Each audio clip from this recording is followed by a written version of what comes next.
This is Office Hours at Duke University. Today, Professor Peter Feaver is taking your questions. He'll be talking about American foreign policy in the Obama age. With the Obama administration debating its strategy for Afghanistan, Professor Feaver can offer insights. He participated in similar high-level discussions during the Bush administration as Special Advisor for Strategic Planning and Institutional Reform on the National Security Council. Here at Duke, he is a professor of political science and public policy. He also directs the Triangle Institute for Security Studies and Duke's program in American Grand Strategy. Along with Jason Reifler and Duke colleague Christopher Jelpy, he is author most recently of Paying the Human Costs of War, American Public Opinion and Casualties in Military Conflicts. This semester he is teaching two courses, International Relations and American Grand Strategy. Everyone watching is invited to ask Professor Feaver a question. To do that, post a comment on the Duke University Facebook page, tweet with the tag Duke Live, or email live@duke.edu. Professor Feaver, we're here at your office hours to talk about American foreign policy in the Obama age. It's hard to start anywhere but with Afghanistan. But before we talk policy, can you take us inside the White House? What's it like to walk into the Situation Room? Well, the Obama team released pictures of the Afghan strategy review meetings, which are taken inside the Situation Room. And the Situation Room is not something on the CNN television news studio set. It's actually a room, or nowadays a suite of rooms, inside the basement of the White House. It was entered the public imagination during the Cold War, particularly right after the Cuban Missile Crisis, because President Kennedy met with his ex-com inside the Situation Room, and it entered the imagination as the place where the big decisions of peace and war, the fate of humankind, if you will, being decided inside a small room. And it's actually, the old Situation Room was a very small room, wood-paneled, and that's where the NSC formally meets when the president is chairing the room, and NSC staff meetings are held there, etc. During the later part of the Bush tenure, they remodeled the room, which had largely been kept intact the way it had been since the 60s. And gradually, the Hollywood depictions of the Situation Room became ever more elaborate and high-tech, and the reality of the Situation Room was really quite old school.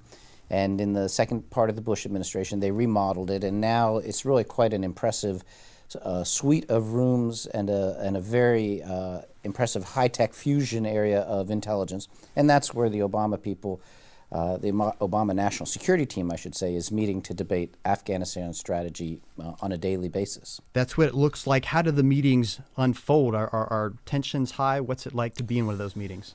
Well, we're getting a lot of information out of those meetings. It's unusual. Usually a national security team meeting like that would be closed to the press. There wouldn't be any photo spray except maybe a single photo or two. But it seems like on a daily basis, the Gibbs, who's the president's spokesman, is giving something of a readout to the public, almost like a TikTok where they say who says what and who asked what.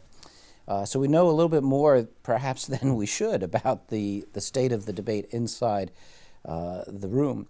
And it appears that President Obama is taking a lead in chairing the meeting and driving a very almost academic-like seminar on the nature of the threat in Afghanistan, the nature of our Afghan partners, what are the limits of the use of force. It's a very systematic review of the situation in Afghanistan. And it's consuming lots and lots of hours of the president's time now. So if you were in that room today, how would you be advising a President Obama? Well, there's the decision that President Obama has to make is not an easy one. And so it's understandable that he's paused before making it.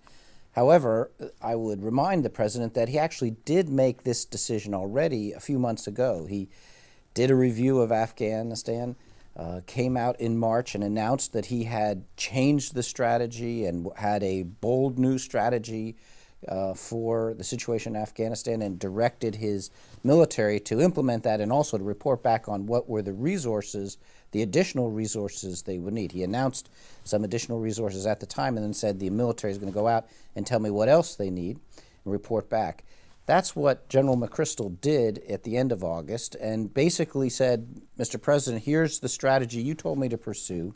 Here are the resources I need to pursue that strategy.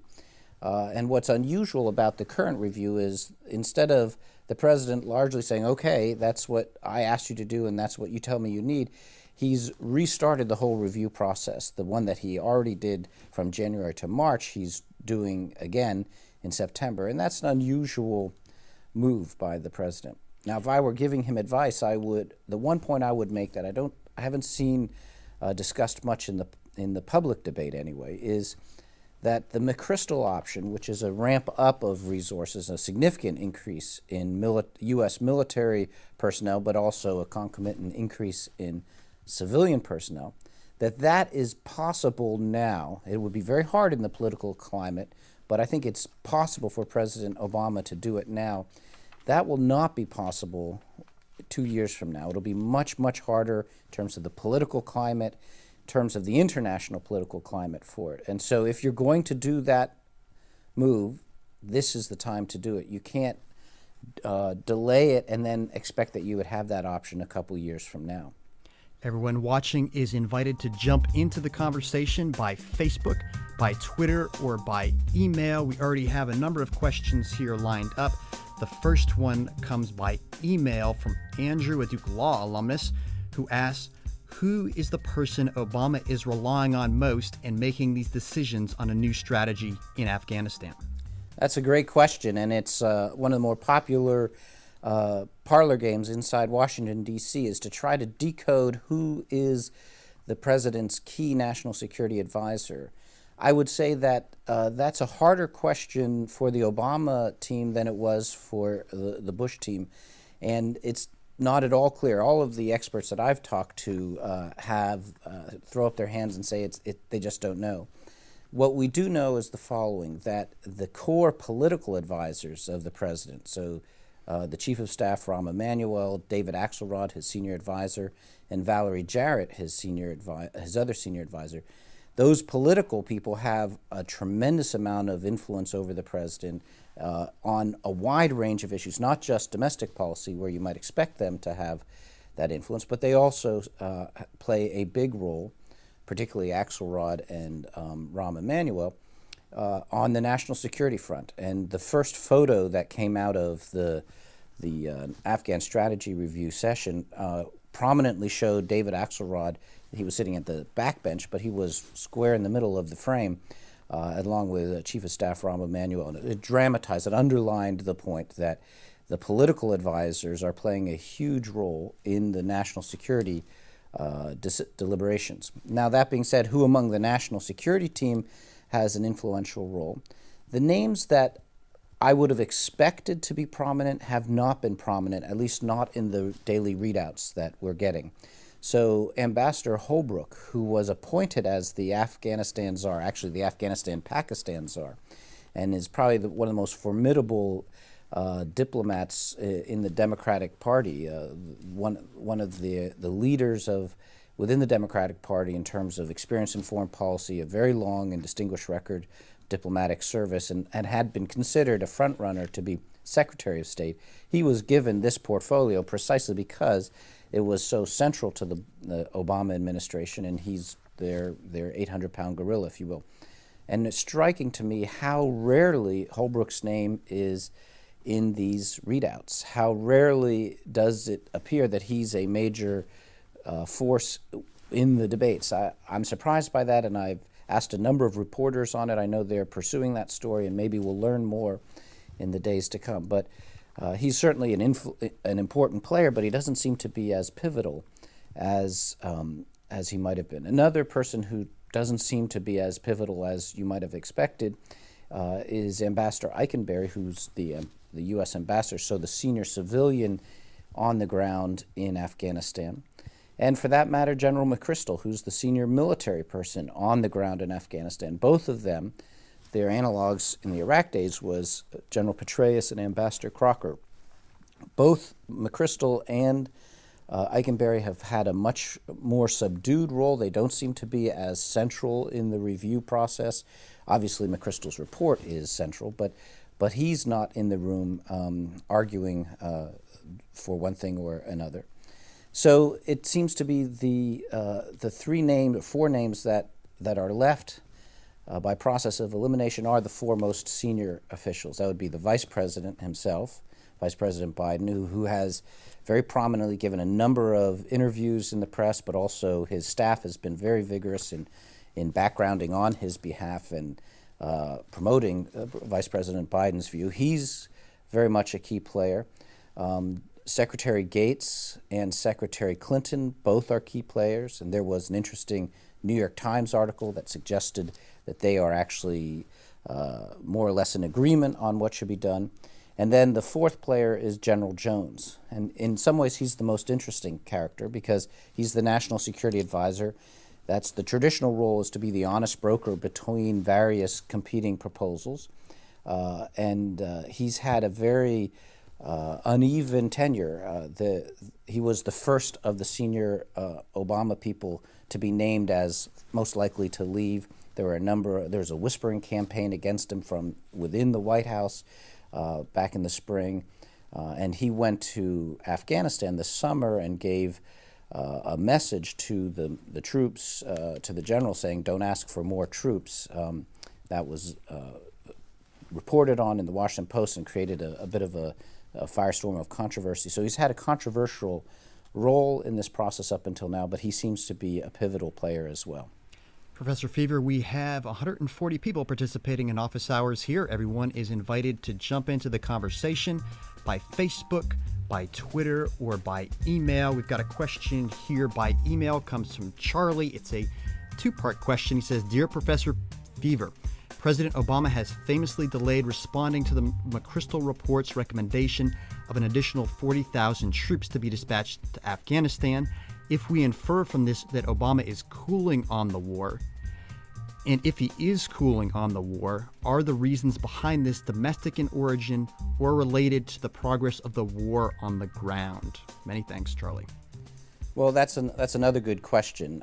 I think what happened is the Obama team did a review of Afghan policy, thought that they had more or less resolved the question in March when they made their big review, their strategy announcement, and then they basically took their eye off the ball. And Afghanistan as a policy issue for the administration moved to the back burner. There doesn't appear to be much high-level activity. President Obama didn't even meet with his military commander on the field, General McChrystal, but once during that period from when he was appointed in June to September, when they met for 25 minutes on the margins of the president's trip to Copenhagen. The president gave only one speech from March until September in which Afghanistan played a central role in the speech. And so it just dropped off the radar screen, at least in terms of the top-level White House political principles. Now, it did this because the president had a very full plate. He was, in that interval, making a big push on health care, but also on many other issues that were consuming lots and lots of his time. And he was on Letterman, and he was on town hall meetings and on TV in many different capacities, primarily focused on domestic policy. What happened, though, in August was that the election of the Afghan election appeared to go much worse than the Obama people had expected. I think they had put a lot of hope in having a cleaner election than they had. Instead, it was an election that was quite riddled with fraud and has been declared, at least the official vote count has been declared fraudulent by the UN and by international observers. And that fraudulent vote, I think, set back the confidence of the Obama team. And then shortly after that comes General McChrystal's request for troops, which I gather came in much higher in terms of the numbers than the Obama team had expected. And so those two unexpected shocks, if you will, in August. The poor election and the high troop request sort of stunned the Obama team, and for several weeks in September, mind you, they were doing a big push trying to salvage the health care policy, but for several weeks they were more or less paralyzed on Afghanistan. And what got the ball rolling again was the leak of the McChrystal report. Bob Woodward had it and published it. And with that came a firestorm of controversy. Why isn't President Obama looking at this? Why isn't he responding? In response to that controversy, the Obama people set in motion an Afghan strategy review that has consumed lots and lots of presidents' time, as I said at the outset. And so now their eye is back on the Afghan ball, and they appear to be moving now, I would say, with not speed, but with due deliberation on the Afghanistan policy. Now, in answer to Charlie's question, is that because the president has lost interest in the Afghanistan war, or because the war is going more poorly than he expected, or because he's distracted by domestic? I would say yes to all of the above. I think all three of those factors had a role in how the Afghanistan policy issue has played out so far. Professor Feaver, we have another question here. It comes by email from Philip over at University of North Carolina, and he asks, what are the primary factors precluding the Afghan military from being an effective, active partner in counterinsurgency operations in Afghanistan's Taliban-supporting populace? What role does ethnicity have in this? Ethnicity is a big issue. The primary problem with the Taliban is in the Pashtun tribes, which are in the south, and that the tribal loyalties of Pashtuns inside the army and inside the national police especially, and their willingness to prosecute a war against basically Pashtun Taliban is a big issue. A bigger issue, though, a bigger limitation right now is that the Afghan army we have today, and not just the army but also the national police, that force is largely the force that was built or planned and envisioned for about 4 or 5 years ago, when the threat that was imagined for it was believed to be much lower. And so the force was sized to the Afghans' ability to pay for it rather than sized to the kind of security threat that we're facing today. Afghanistan's a very, very poor country, and they literally cannot afford the size of military force that they would need to take the lead in defeating the security threat that Afghanistan faces. And so 4 or 5 years ago, the plan was to build a force that they could afford or more easily afford. They need a much larger one now. And so it takes a while to build a military, particularly given the tribal divisions inside Afghanistan, but also given illiteracy rates and other basic human capital concerns. And so it'll be a several-year process to build out to the new higher level of Afghan army and Afghan police that everyone agrees they need now. However, even when they've built that out, if they successfully build it out, the price tag for that will be larger than the Afghan government can afford. And so for the foreseeable future, it'll be the obligation of the international community to fund that. And that bill is due even if the U.S. Evacuates from Afghanistan tomorrow. That is to say, even those who are saying that let's get out of Afghanistan, their plans require that the international community subsidize the Afghan security force for the foreseeable future. Professor Feaver, we have another question by email from a different viewer, Charlie. We've got 200 people watching. Everyone is invited to jump in by Facebook, by Twitter, by email. And this new question from the new Charlie, he says, Professor Feaver, what effect, if any, do you foresee Obama's Nobel Peace Prize having on U.S. foreign policy decisions from this point forward? Do you think President Obama will feel pressure to not increase the resources and troops sent to Afghanistan in order to not disappoint the Nobel Committee? Thanks, Charlie. I'm suspicious of that question because I asked that question of my class, my intro IR class, earlier this week. I said, now that would be a great essay question on a final exam. And I think one of the students is taking me up on that and seeing if I'll write their final exam answer for them. I think it's an interesting question because no one knows for sure, and you can make a reasonable argument on all sides. You could make a case that it won't change it at all.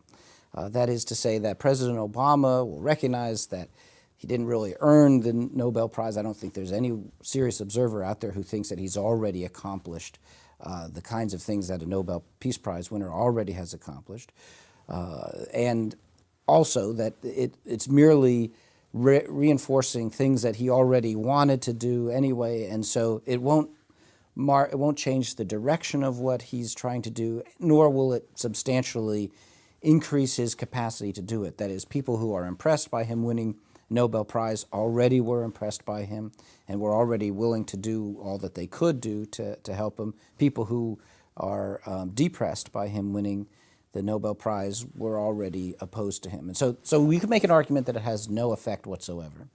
You could also make an argument that it'll have a negative effect. That is to say, and this is the premise, I think, of the question, of Charlie's question, was, isn't it possible that that he'll feel constrained by it, that he'll try to live up to the expectation? Some, like the #1 basketball recruit who comes in and is told, you're going to be the savior of our basketball program, and then tries to do too much, tries to live up to that, rather than playing within himself and within his own abilities. And so there's some who worry that President Obama will divert his path and on foreign policy, national security policy, in an effort to earn the Nobel Prize. And so stick to high risk, low likelihood, but if they happen, dramatic efforts like the Arab-Israeli peace or similar bold moves like that, rather than the more incremental approaches that would likely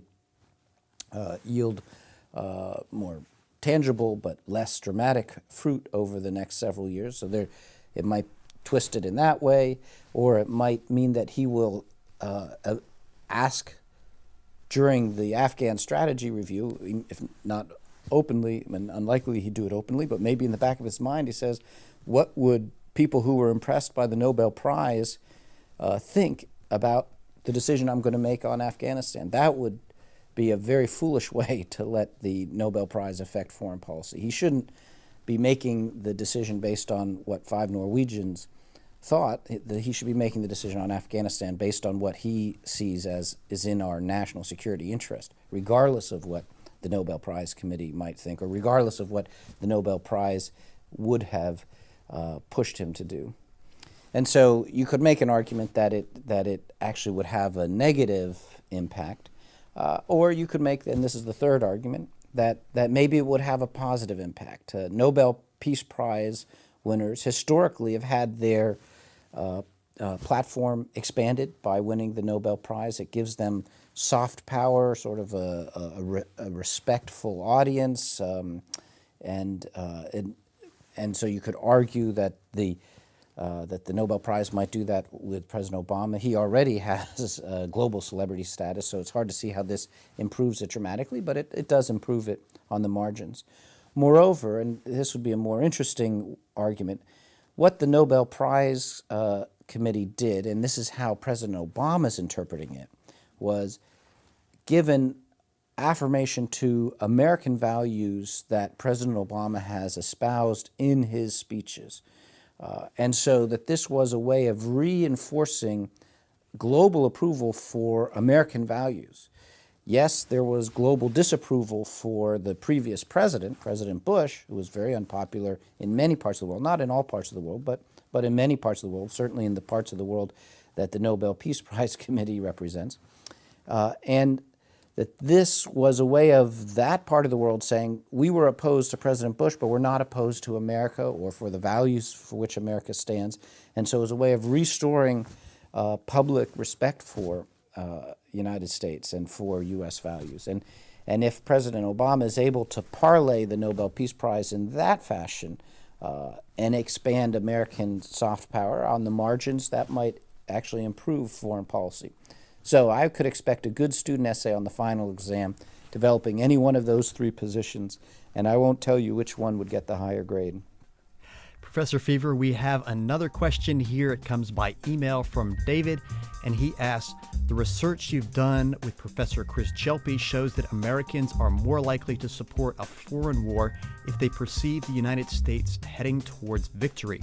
So what would you advise President Obama now about Afghanistan, not about military tactics, but about convincing Americans we can win at a time when news reports suggest things are going badly?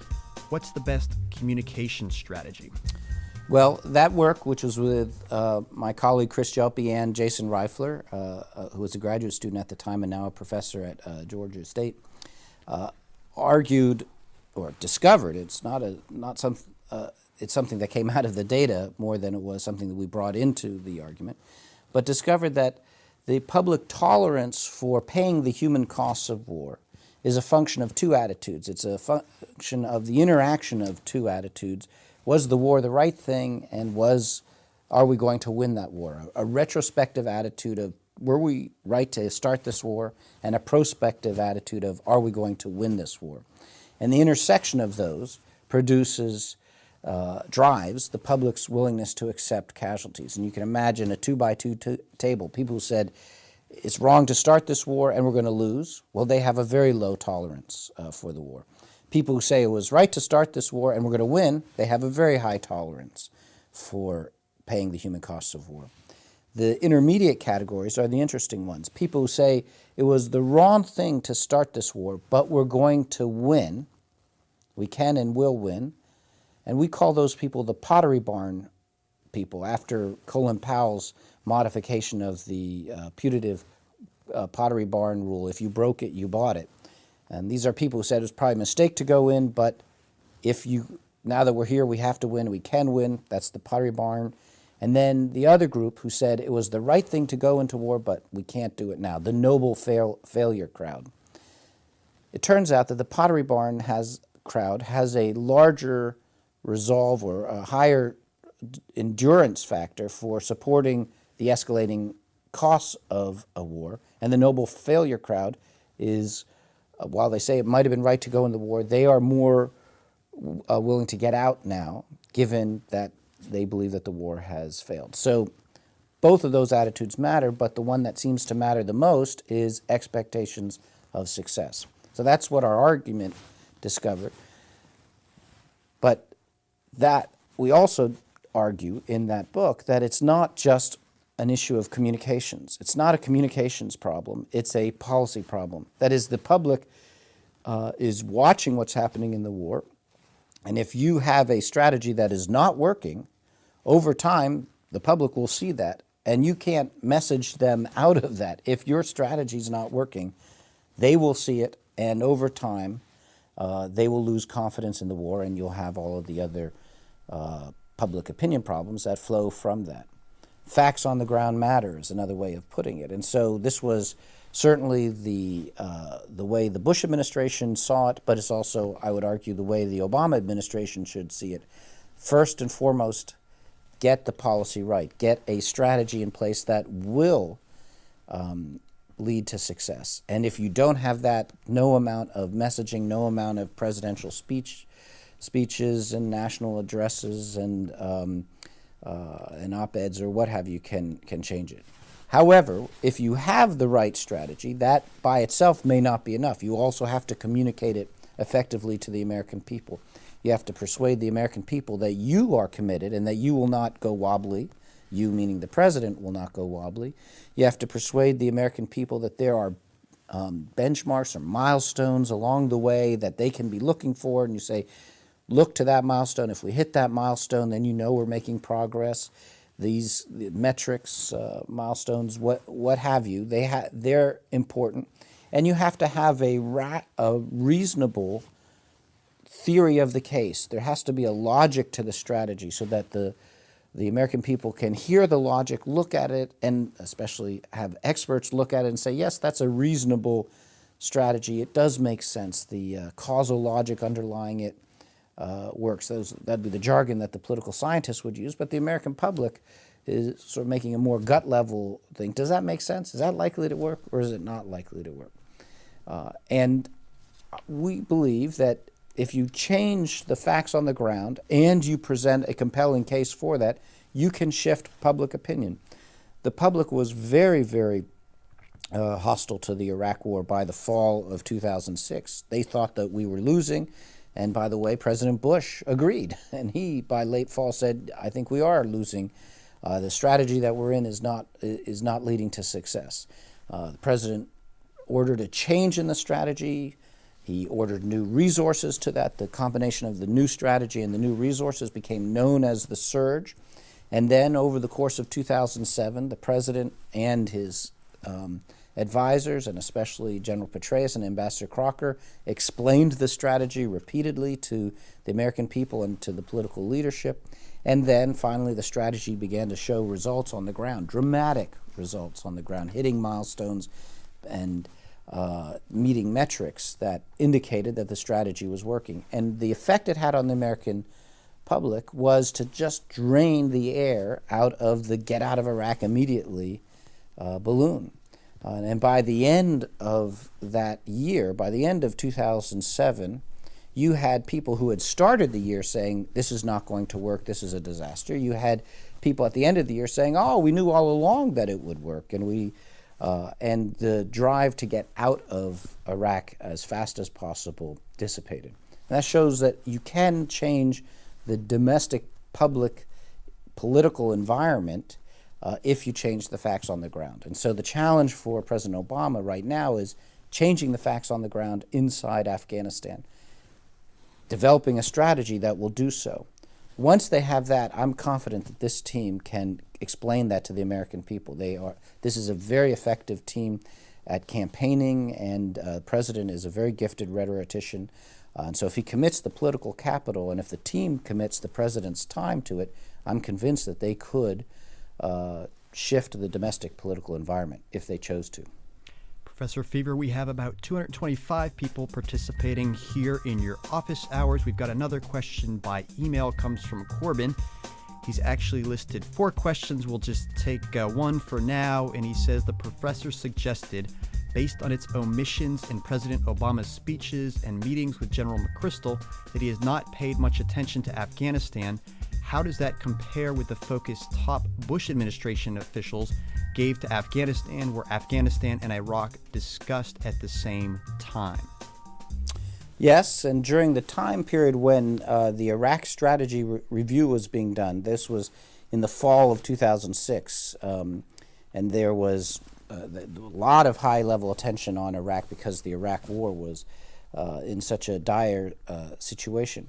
There was also a separate Afghan strategy review that was done. It was much more quiet. It didn't develop the public profile that the Iraq strategy review faced, in part because the situation in Afghanistan was not as dire. However, one of the outcomes of that review, of the Afghan strategy review in 2006-2007, was a recognition that Afghanistan would require additional resources going forward.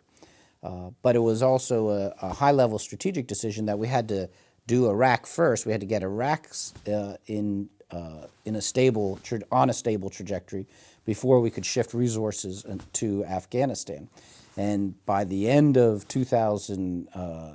by the beginning of 2008 and going into the fall of 2008, the Bush administration did another review of Afghan strategy, and in light of the shifting situation in Iraq, and said, now is the time to step up more resources to Afghanistan.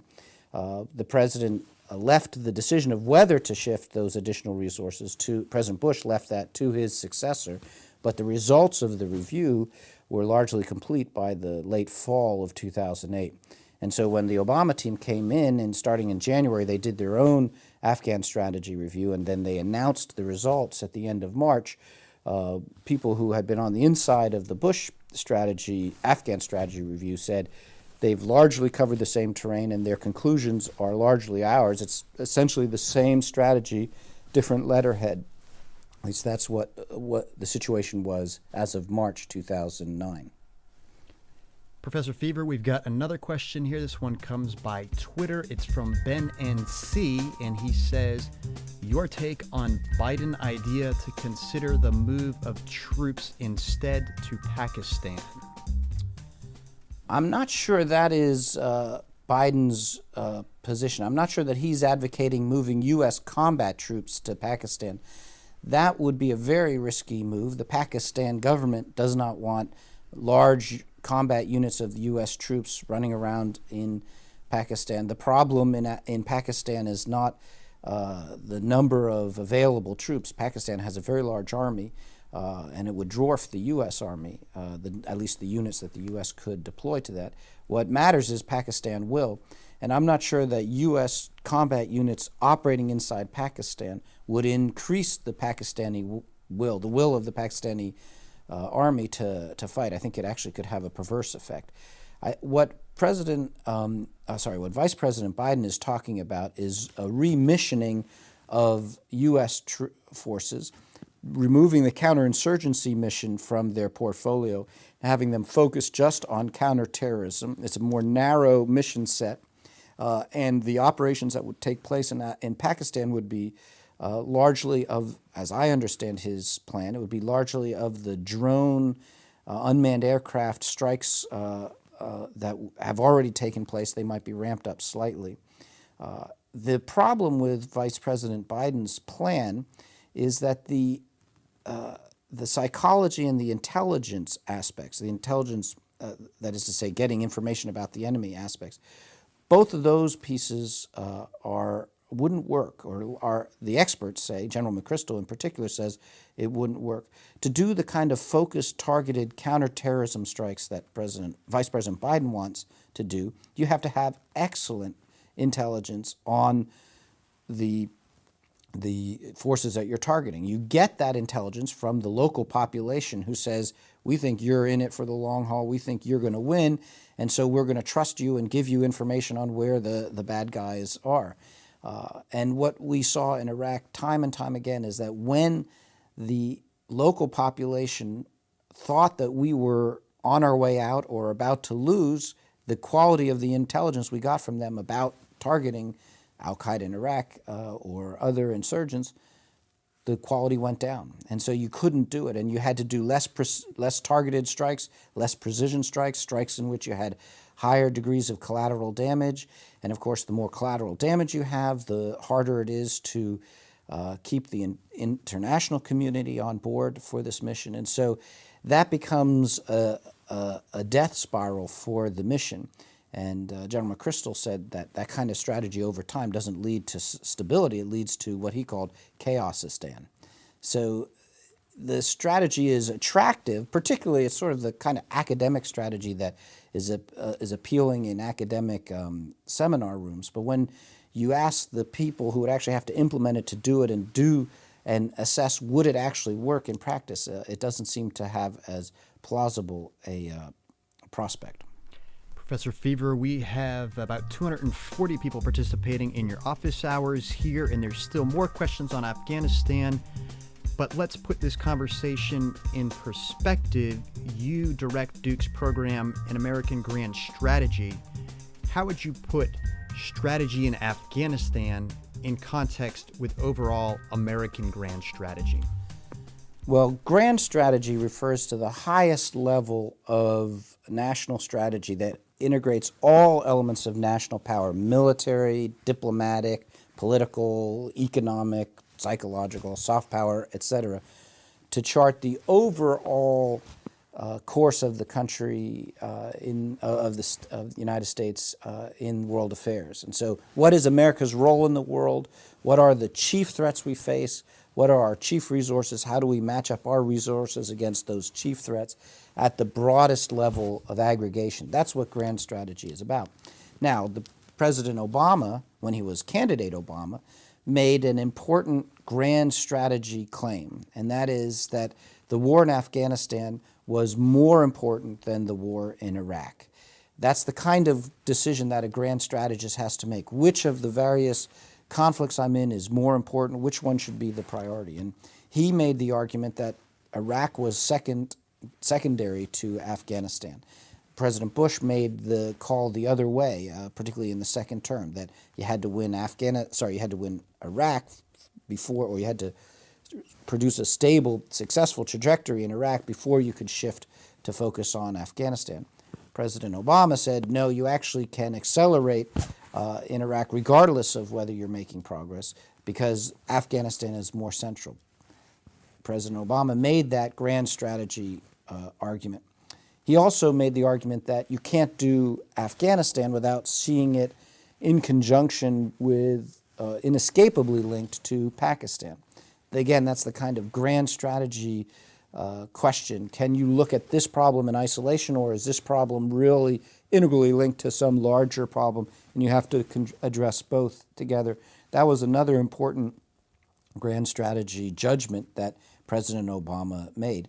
He's right now in the fall, and as we speak right today, he's making the judgment, was I, President Obama, correct when I said that Afghanistan is the central theater and we have to produce a stable trajectory in Afghanistan?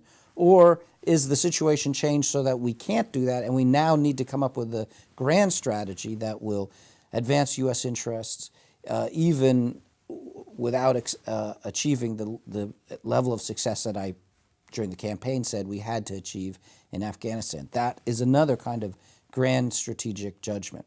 But grand strategy is not just focused on the Southwest Asia portion of the globe. It would also say, is the war, or is our negotiations with Iran, how are they linked up to the problem in Afghanistan? And how are our negotiations with Iran on their nuclear ambitions linked up to our efforts in Northeast Asia to reverse North Korean nuclear program? And so grand strategy seeks to shift the priority, or asks the president and his team to identify their priorities and shift resources from one concern to another.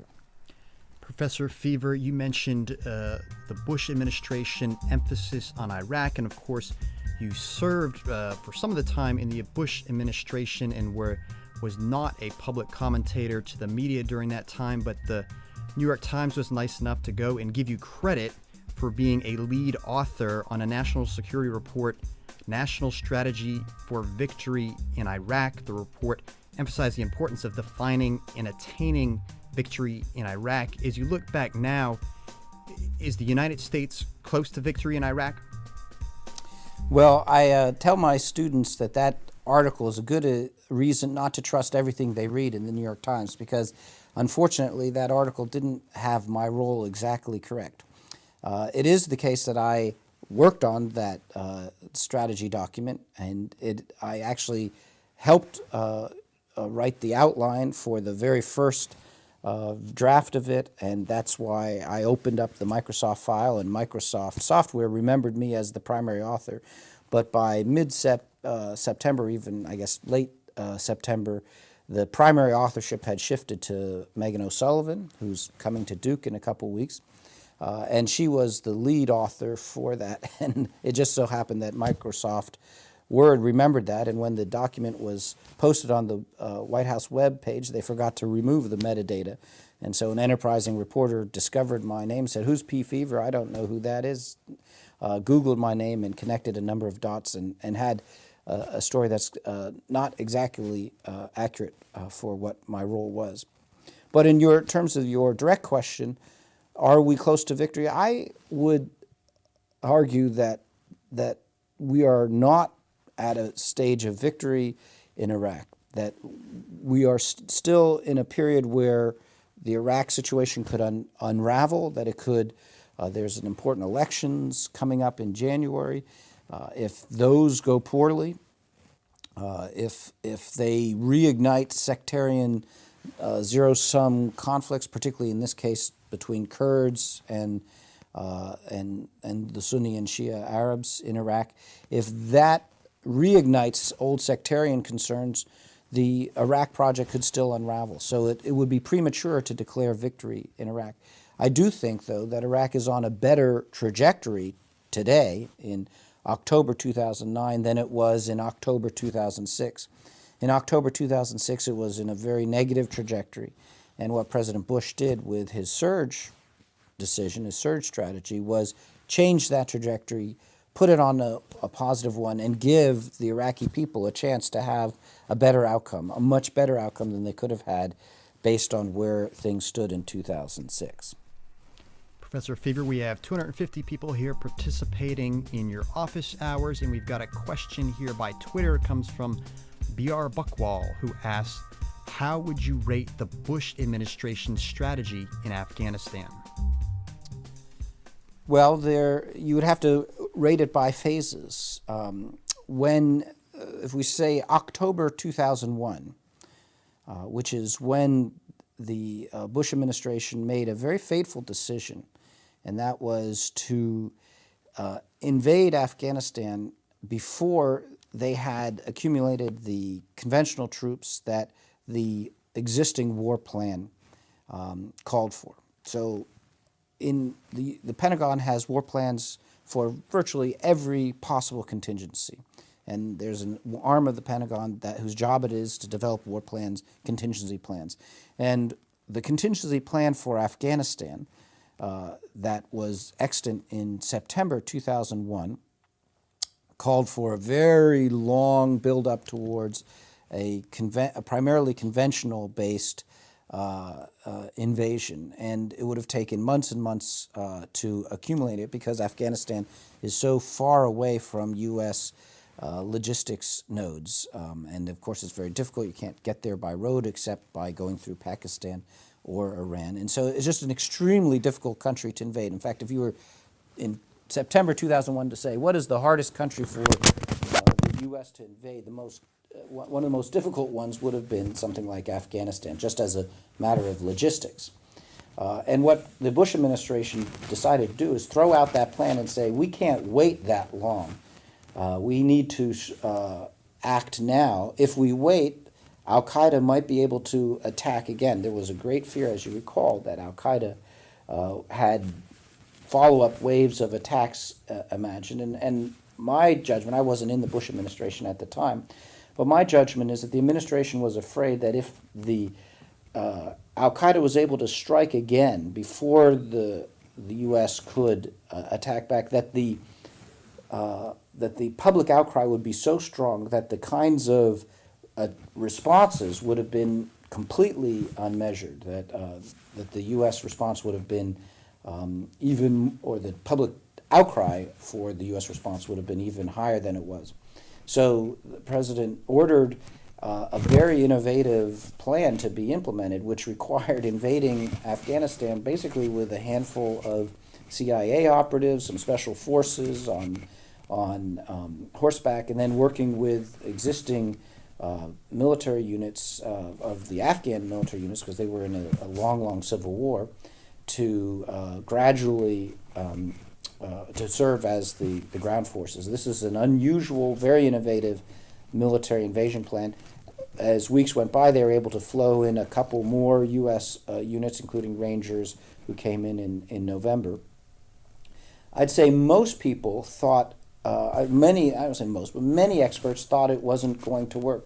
So the dean of security studies, who's Sir Michael Howard, a very distinguished historian from Great Britain, wrote an article in October skeptical about this. And John Mearsheimer, who's one of the most senior security studies specialists in the United States, wrote a op-ed in the New York Times in November of 2001 saying, we're stuck, it's a quagmire, this innovative strategy is not working and we need to shift to a totally different strategy. And then, in fact, a couple days after that op-ed, the Taliban collapsed. And it turns out that phase of the war went much, much better than people expected. It went so well that when they had the al-Qaeda units cornered in Tora Bora, they hadn't flowed in enough U.S. troops yet to seal the canyon, and it's believed that bin Laden and some of his key leaders escaped because we were relying on Afghanistan troops to seal it, and they were unable to do so. So for the first phase of the war, you would say much better. The war went, and the strategy, everything performed much better than expected. And then the challenge was that the Bush administration from 2002 to about 2005 or so, unable to consolidate the early successes into a lasting success, something that would endure for a much longer time. And so the situation in Afghanistan began to deteriorate, particularly in late 2005 and over the course of 2006. By that point, of course, as I explained in an earlier question, the situation in Iraq had also deteriorated. And so you had the U.S. facing two worsening military situations, and President Bush made the decision to focus on Iraq to stabilize that in 2007 first and delay the stabilization of the Afghan situation. Professor Feaver, we want to respect your time here. We're going to help you with your microphone. If you would take one more question here in wrapping up your office hours, and it's to get at your personal passion, for your work, both your scholarship and your service in the government, and to drive that home, you and your co-authors in your new book, Paying the Human Costs of War, you dedicate the book to two young men, Duke alums, who were killed in Iraq, which just underscores the seriousness of these conversations. And can you say what motivates you to want to be a part of these very serious decisions about war and peace?